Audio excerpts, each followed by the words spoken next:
Hi guys, Linda Eno here. Welcome back to Tokende Travel. This channel is all about inspiring, encouraging, and empowering Black families to move to or even travel to Africa. So we all know that one of the main concerns when it comes to travel or even moving abroad is money. So in today's episode, I wanted to share 5 simple ways that you can use to maintain your lifestyle abroad. But I wanted to preface this video with 2 important information. The first one is that you have to do what works best for you and your family. So my numbers and my processes work best for me and my family, and they are to be used as inspiration for you. But at the end of the day, do what works best for you. The second point is that you don't have to make this a full Blaxit or exodus for you and your family. You can go for a year, for 2 years, 5 years, and in that way you're putting less pressure on you and your finances. This is actually what we are doing. We're looking at this as a 2 to 5 year trip, and if we really like it, we're going to stay longer, and if we don't, well, we have the option to come back in the States. So let's go into those 5 simple ways you can maintain your lifestyle abroad. So the first and most passive way to do that is by using savings and investments. In that way, you're not counting on making new money. You're only counting on dividends. You're only counting on, let's say, a rental home that you have, and you can live off of that money. One advantage of using your passive income is that you can get started right now. You can live right now because you have that income coming in anyways every single month. But the inconvenience with this method, specifically with savings, is that you have a limited amount of money, and that money is going to end at some point. So you have to be able to figure out how long you can live abroad with the amount of savings that you have in your bank account. The second way to maintain your lifestyle while you're there is by getting a job at your destination. So here's the thing, you have to make sure that you're getting paid enough to maintain your lifestyle, and that is not always the case when it comes to going to a country where the cost of living is really lower than your current country. For example, if you're going to Senegal and you're getting paid in local currency, well, you're going to get paid a lot lower than you would get paid here if you were in the US. On the other hand, if you go over there, same country, same city, but you're working with, let's say, a multinational company, then you might get paid in euros, or you might get paid in pounds or in dollars. And in that case, you can have a similar salary and maintain your cost of living. One easy way to find a job at your destination is by doing a scouting trip.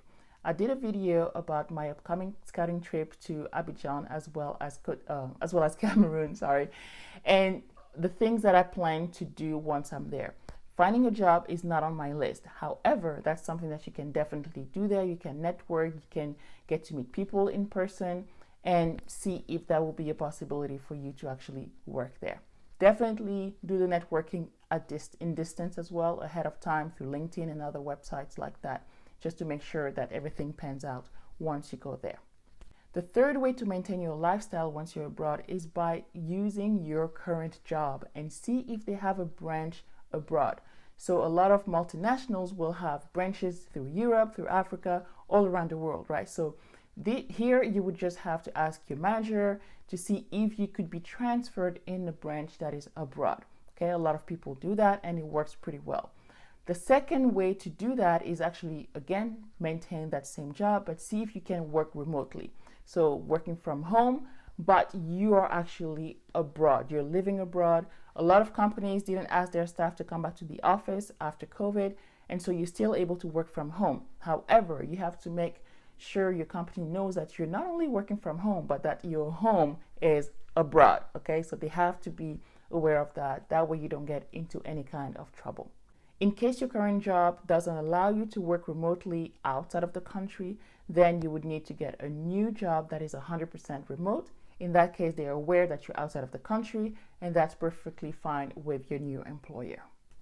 The fourth way to sustain your lifestyle while you're abroad is by creating a business while you are there at your new destination. Now, here's the thing. Any new business owner has to know that business takes time. It takes really a long time to grow your business, again, depending on the industry and the type of business you have.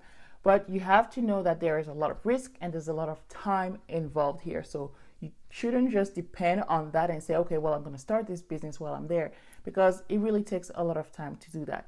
But you know that you have to pair that with any other ways to sustain your lifestyle that I'm just mentioning in this video. And in that case, you can still build your business on the side. The great thing is that you can also start this business during your scouting trip. Your scouting trip will be a great opportunity for you to look at the different things that are available or not available. So you will see for business opportunities there, and you can get started right away during your scouting trips. That way, once you actually do the move abroad, you will already be ahead of time. Last but certainly not least, the fifth way you can maintain your lifestyle while you're abroad is by growing your current online business. So this is what we are doing as a family. My husband has an online business. I have my online business. So that's what we're going to continue doing. And that's what actually allows us to move abroad, because that's something that we can just do from anywhere in the world as long as we have internet connection.